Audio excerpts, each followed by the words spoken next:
আসসালামু আলাইকুম। আমি doctor M Fariduzzaman, assistant professor psychiatry department, Chandpur medical কলেজে আছি। আমরা অনেক সময় ভয় পেয়ে যাই বা আমাদের কাছে কিছু রোগী আসে যারা অত্যন্ত ভয় পেয়ে আসে, যে ভাবে যে সে কি ডিপ্রেসিভ ডিসঅর্ডারে ভুগছে কিনা।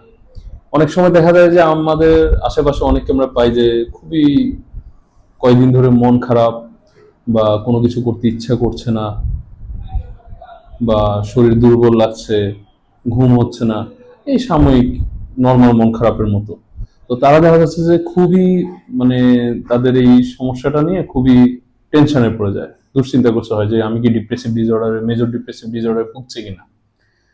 ব্যাপারটা হচ্ছে আমাদের সবাই কিন্তু বিভিন্ন সাইকিয়াট্রিক ডিসঅর্ডারের বিভিন্ন সিমটম হতেই পারে।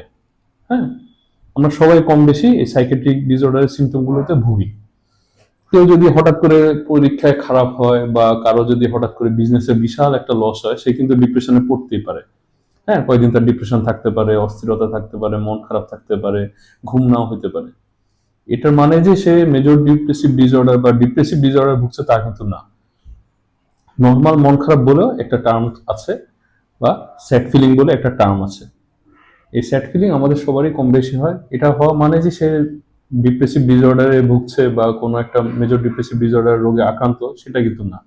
একটা মেজর ডিপ্রেসিভ ডিসঅর্ডার বা হতাশাগ্রস্ত রোগ হতে অনেকগুলো ক্রাইটেরিয়া লাগে, একটা নির্দিষ্ট ডিউরেশন লাগে।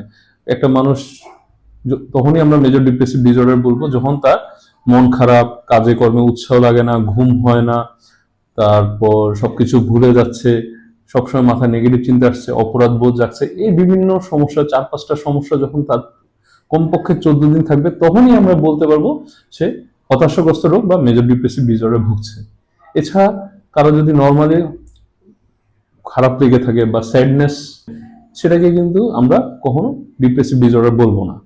সুতরাং আমাদের অবশ্যই বুঝতে হবে কোনটা নর্মাল স্যাড ফিলিং, কোনটা মেজর ডিপ্রেসিভ ডিসঅর্ডার। এটা না বুঝলে আমরা অকারণে অস্থির থাকবো, টেনশনে থাকবো এবং আরো বেশি অসুস্থ হয়ে যাবো এটা নিয়ে টেনশনে ফিল করতে করতে।